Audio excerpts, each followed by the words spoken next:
Shiva Mahapuranam, Rudra Samhita, Parvati Khanda, Chapter 18. Disturbance created by Kamadeva.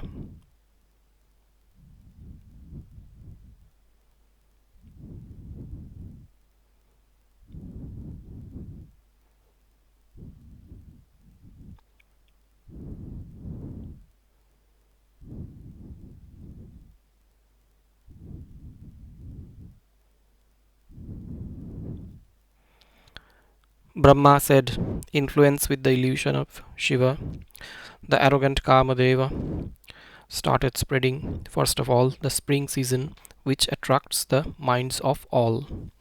O Narada, the place where Shiva was performing tapas was overpowered with the enchanting beauty of the spring season, and the medicinal plants were found everywhere. O great sage, with the influence of Kamadeva, all the trees and creepers in the forest blossomed. The mango trees started sprouting besides the Ashoka trees. Their fragrance was increasing the passions. The lotus flowers were surrounded by black wasps, increasing the passions. The sweet cooing of the cuckoo birds heightened the emotions of love. They were unique and pleasing to the mind. O sage, the black wasps started issuing humming sound, attracting the minds of all towards themselves, increasing the passions at the same time. The beautiful moonlight was spread on all the four corners. It served as a female messenger between the male and female lovers. The moonlight appeared to be inspiring the people and was inducing the reticent, haughty persons to love. It pleased the persons who had been separated from their beloveds. In this way, the spreading of the spring season, which increased the passions, became unbearable for the forest dwelling sages. O sage, even the insentient beings were filled with love. Then what to speak of the condition of the sentiment? Then what to speak of the condition of the sentient ones? In this way, the spring season displayed the unbearable influence on all the living beings. As a result of these passions were aroused in the minds of all the living beings.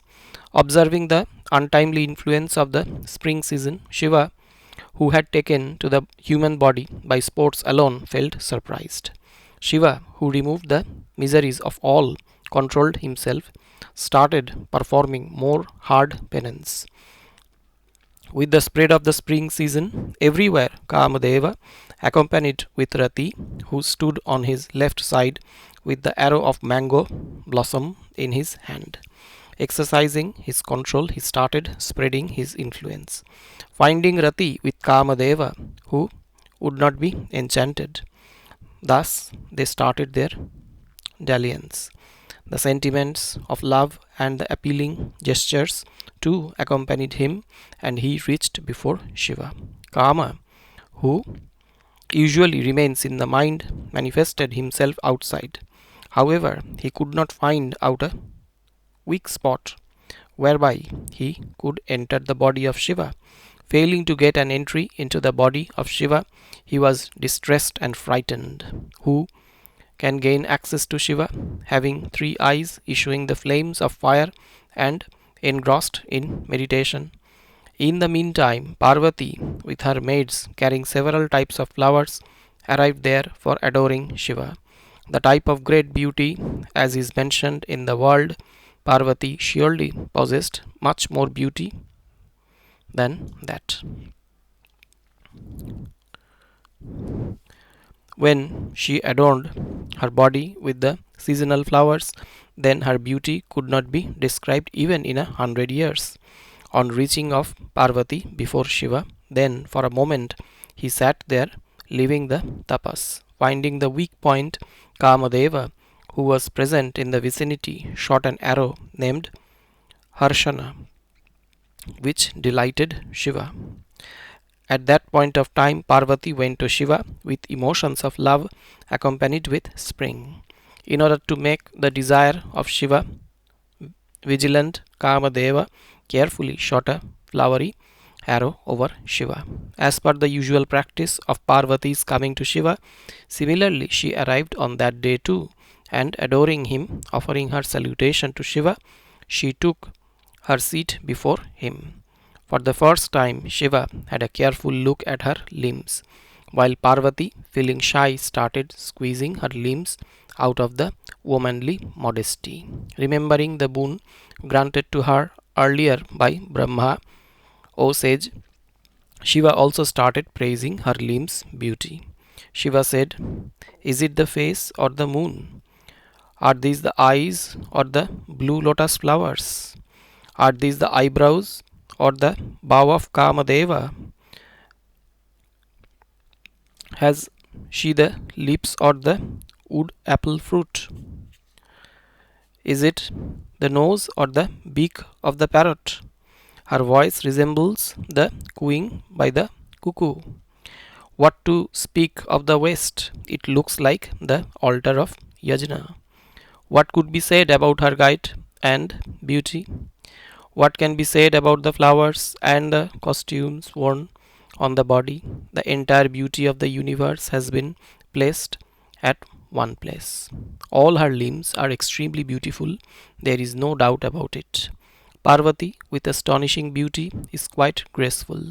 A damsel comparable with her beauty cannot be found in the three worlds. She, possessing the astonishing limbs, is the treasure of beauty. She can enchant even the sages and increases the comforts. Brahma said, praising the beauty of her limbs again and again, then recollecting the boon of Brahma, he stopped. When Shiva put her hand within her garment, then Parvati, because of woman's modesty, went away. O sage, then Parvati, observing her own limbs, lovingly looking at Shiva, Parvati felt delighted in her mind. Observing these movements and gestures of Parvati, Shiva felt fascinated. Then Lord Shiva, indulging in the great divine sport, and spoke, when I feel so much delighted merely by looking at her, then how much pleasure shall I derive by embracing her? Thus thinking for a moment, praising Parvati, the enlightened Shiva woke up and he said, what is this surprising and wonderful situation? How is it that I have been deluded and fascinated? Though I happen to be the Lord and Master, still I have been overpowered by Kama. When I, being a Lord, would be desirous of touching the limbs of others, then what would be beyond the petty people? Thus, developing Vairagya, Shiva stopped sitting over a couch. Because the Lord Shiva cannot have a downfall. Iti Shri Shiva Mahapurane Dvitiyayang Rudra Samhitayang Tritiye Parvati Khande Kamakrita Vikara Varnanang Namashtadashodhyayah. Chapter 19. Destruction of Kamadeva. Narada said, O fortunate Brahma, what happened thereafter? You kindly narrate the story which relieves one of all the sins. Brahma said, I am going to narrate the delightful sports of Shiva, who is blissful because of my love for you, minding the obstruction in the patients. Maheshwara, the great yogi, thought in his mind and then felt immensely surprised. Shiva said, while performing the excellent tapas, why has the obstruction been created? Who, the degraded person, has perturbed my mind? I have praised the other man's woman, and this act is deplorable. I have thus spoiled the rules of the virtues and transgressed the limits prescribed in the Vedas. Brahma said, Shiva, the great yogi, is the refuge of the noble people. Therefore, thus thinking, becoming doubtful, he started looking here and there. Then he spotted to his left the arrogant and foolish Kamadeva, who, placing the arrow over the bow, was about to shoot the arrow. Witnessing Kamadeva in that condition, O Narada, Shiva at once was enraged. O Narada, Kamadeva, while staying in the sky, shot his infallible arrow over Shiva. The infallible arrow shot at Shiva became futile without displaying its might. It calmed down. At this, Shiva was enraged. Finding the arrow shot by Kamadeva getting infructuous, Kamadeva was terrified and started shaking, looking at Shiva. Getting frightened and becoming unsuccessful in his efforts, he started remembering Indra and other gods. O Narada, having been remembered by Kama, Indra and other gods arrived there and bowed in reverence to Shiva, eulogizing him at the same time. While the gods were so eulogizing, Shiva opened his third eye, which had been fixed in the middle of the forehead. At once the fire flame emerged from the same, which started rising up words like the fire of the time of dissolution. It first rose to the sky and then fell down, rolling on earth all around. Before the gods could beg forgiveness from Shiva for Kama, the fire reduced Kamadeva to ashes. In this way, the valorous Kamadeva was burnt out, as a result of which all the gods felt grieved and started crying, getting upset. They lamented, saying, "What has happened?" Then they cried loudly. Feeling grieved, Parvati, together with her maids, lost the luster of her body. Then she, together with her maids, returned to her abode. After some time, Rati, the wife of Kamadeva, fell down there unconscious. With the grief of the death of her husband, she fell down on the ground like a dead person. After regaining her senses, Rati was extremely upset and started lamenting variously. Rati said, "What should I do? Where should I go? The gods have killed my husband after calling him. Alas, O my Lord Kamadeva, you are dearer to me than my life, O bestower of happiness. What is it that has happened here, O my dear?" Brahma said, thus Rati, lamenting variously and crying at the same time, uttering piteous words. She beat her head with her hands, kicked with her legs, and pulled up her hair. Listening to her lamenting, all the forest dwellers present there felt grieved, besides the trees and the plants. In the meantime, Indra and other gods arrived there, and remembering the name of Shiva, started consoling Rati. The god said, "Keep some ashes of Kama carefully. Shade away the panic. You will surely regain your husband. There is none in the world to give the happiness and misery. One has to face all this because of his deeds. Don't think the gods to be the cause of the death of your husband." Brahma said. In this way, consoling Rati, all the gods then went to Shiva. Pleasing Shiva, they spoke with devotion. The god said, "O Shiva, O Lord, you are favorably disposed towards the people who take refuge with you. O Lord, kindly listen to our auspicious words. You kindly think of the job of Kamadeva. O Maheshwara, he did not do this for his own selfish end in view. O Lord, the god have been troubled by the wicked Tarakasura, and as such the gods were instrumental in the present activity of Kamadeva. O Lord, this lonely Rati is presently lamenting. You kindly console her. O Shiva, by thus getting enraged, do you intend to create dissolution? By killing Kamadeva, you have killed the gods. Witnessing the grief of Rati, all the gods are behaving as if dead. Therefore, you remove the grief of Rati." Brahma said. Thus, hearing the words of the gods, Lord Shiva felt pleased and started saying to all the gods. Shiva said, "O gods and rishis, you listen to my words carefully with respect. Whatever has happened out of my fury cannot be altered. The Lord Kamadeva shall remain without a body till Lord Krishna, the husband of Rukmini, incarnates on earth. Living in Dwaraka, when Krishna shall produce the sons, then Rukmini would give birth to Kama. He would surely be known by the name of Pradyumna. Soon after his birth, that son would be kidnapped by Sambhasura.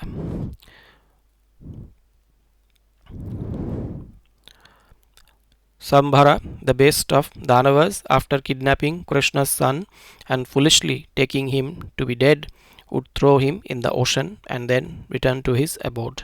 O Rati, you shall stay in the city till then, where you will get back your husband. Then Kamadeva, killing Sambhasura in the battle, shall achieve his wife Rati and get delighted. The gods too will rejoice. O gods, carrying the riches of Sambhasura and his wife Pradyumna shall return to his abode. My words are true. Brahma said, listening to the words of Shiva, the gods heaved a sigh of relief and lowering their heads, folding their hands, they offered their salutation to the Lord and spoke. The god said, O God of gods, O Mahadeva, O ocean of mercy, O Lord, you saved the life of Rati by bringing back Kamadeva to life.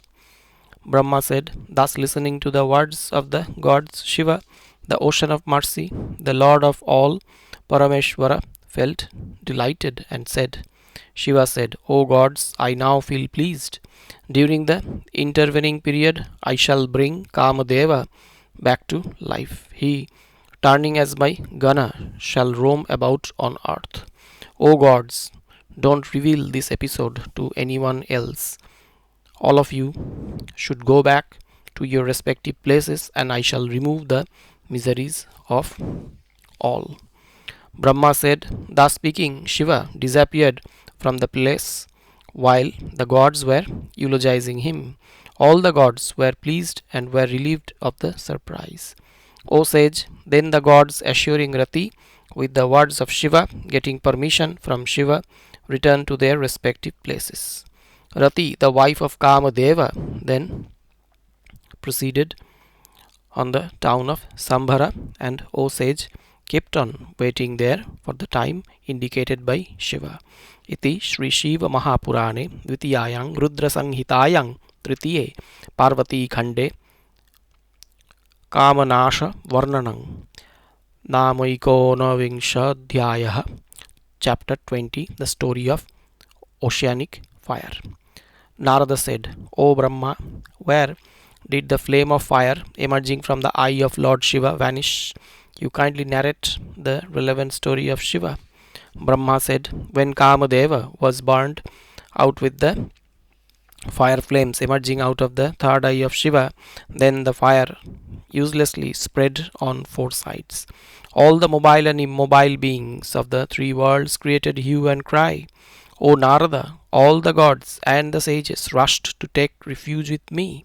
Getting upset and distressed, all of them started eulogizing me with folded hands. They narrated the pain of their sufferings to me. Listening to their words, concentrating my mind on Shiva, understanding the reason, therefore I went to that place in order to protect the three worlds. The fire which burnt Kamadeva was spreading with great force. By the grace of Shiva, I extinguished that fire. The flame that had emerged out of the anger of Shiva, which was ready to burn the three lokas, O intelligent one, was subsided by me. At the desire of Shiva, I carried that submarine fire to the ocean for the welfare of the universe. O sage, finding my arrival there, the ocean took to a human form, and with folded hands he appeared before me. The said human offered his salutation to me with folded hands, eulogizing me at the same time. He said to me, the ocean said, O Brahma, the Lord of the universe, what for have you arrived here? You get me your command, taking me to be your servant.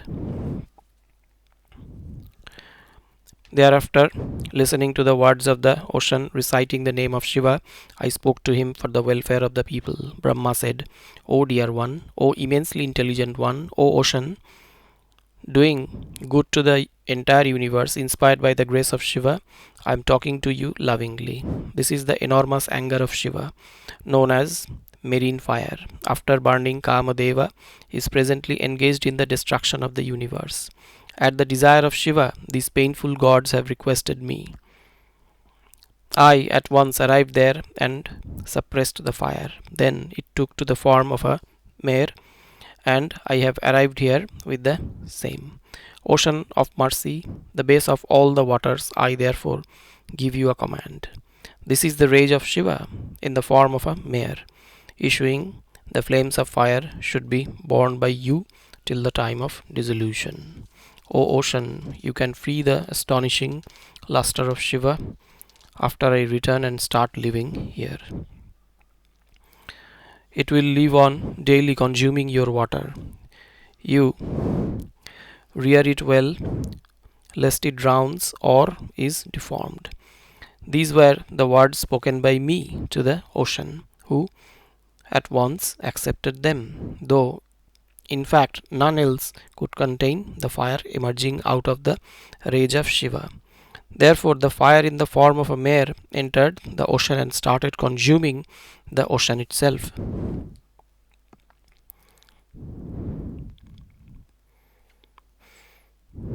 It started blazing with all its shooting flames. O sage, then, with my mind filled with delight, I returned to my abode. On the other hand, the ocean in a divine form also disappeared from the scene. The entire universe felt comfortable by this, getting free from the terror of Shiva. O great sage, all the gods and the ascetics felt comfortable thereafter. Iti Sri Shiva Mahapurane Dvitiyayang Rudra Samhitayang तृतीये पार्वती खंडे वणवान चरित वर्णनं नाम विंशोऽध्यायः. Chapter 21. Narada's advice to Parvati. Narada said, O dear Brahma, O disciple of Vishnu, O great intellect, O creator of the three worlds, there is a wonderful story of Shiva that has been narrated. When Kama had been so reduced to ashes with the opening of the third eye of Shiva, and after the said fire entered the ocean, what happened thereafter? You kindly tell me. What did Parvati, the daughter of Himalaya, do? O ocean of mercy, where did she go with her maids?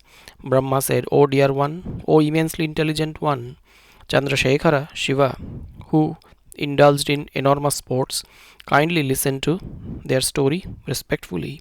When the fire flames merging out of the third eye of Shiva burned to death the god of love, at that particular time an astonishing sound was heard, which echoed in the sky. Listening to the great sound and finding the god of love having been burnt, the frightened Parvati, accompanied with her maids, returned to her abode.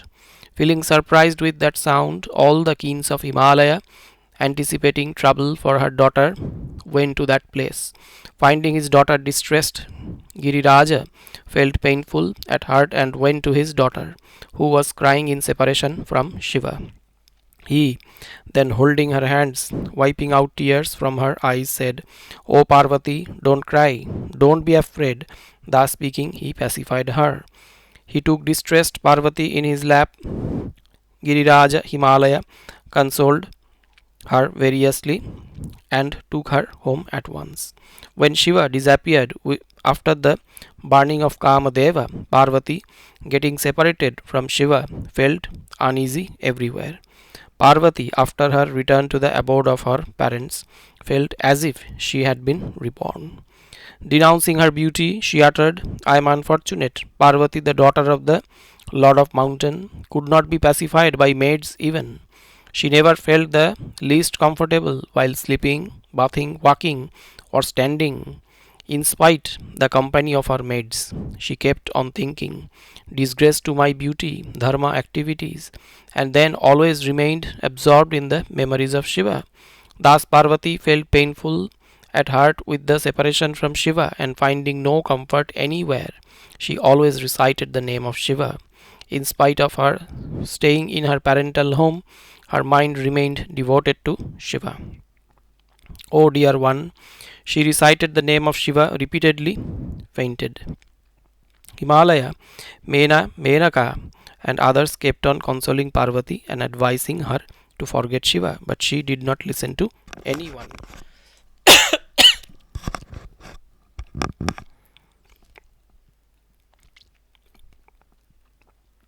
O Narada, then Indra deputed you for the purpose,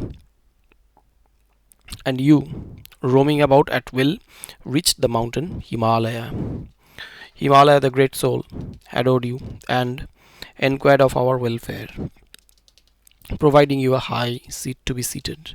Thereafter, Giriraja narrated the story of his daughter Parvati right from the beginning and said, "In this way, my daughter was engaged in service of Shiva, but in the meantime, Shiva burnt out Kamadeva. On hearing this, you said to the Lord of Mountains that he should adore Shiva, the Lord of Kailasa. Thus speaking, recalling the memories of Shiva, you left the place.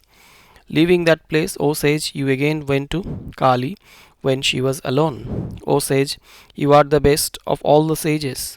You reached before Kali and, advising her properly for her welfare, you spoke the beneficial words. Narada said, O Kali, you listen to my compassionate words, which will be beneficial for you, besides being unblemished, and shall surely fulfill your desire. You, without performing tapas, getting proud of your beauty, went to serve Shiva, who is compassionate on the downtrodden people and has shattered your pride. Shiva, the Lord, is a recluse and a great yogi. O Shiva, the devotees are dear to the Lord, and he has discarded you, burning Kamadeva.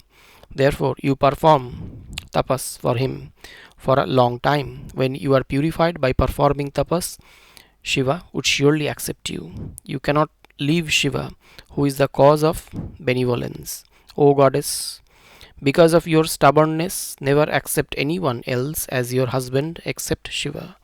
Brahma said, O sage, listening to your words, the daughter Kali of Giriraja, having a deep sigh, spoke to you with folded hands.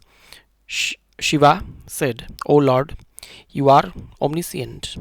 You do good to the world. Therefore, you give me mantra diksha for the adoration of Shiva. Because no task can be established without a competent preceptor. I had earlier learned about this eternal truth. Brahma said, listening to these words of Parvati, the sage Narada appropriately gave diksha of the Panchakshara mantra to Parvati. O sage, developing her faith in the mantra, delight. O sage, developing her faith in the mantra, highlighting on the best influence of the great mantra, you said to her. Narada said, O goddess, you listen to the astonishing effect of this mantra. With the mere listening of the same, Lord Shiva would be pleased. This mantra is the king of all the mantras and is instrumental in fulfilling of all the desires. It bestows the pleasures as well as the salvation and is quite dear to Shiva. O beautiful one, with the appropriate recitation of this mantra, Shiva would appear before you without delay. Concentrating your mind on his form, you recite the said mantra of Shiva, comprising of 5 letters. The Lord would be pleased. Thus, O Parvati, you perform penance because Shiva could be achieved by tapas alone. This is true that all the devotees achieve the reward of tapas. Brahma said, O Narada, dear to Shiva, engaged for the welfare of the gods, you, thus speaking to Kali, left for the heaven. O Narada, listening to your words, receiving the Panchakshara mantra, which indeed is the best of mantras, Parvati at that time felt extremely happy. Iti Sri Shiva Purane Dvitiyayang Rudra Samhitayang Tritiye Parvati Khande Naradopadesho Namoiko Vingshodhyayah.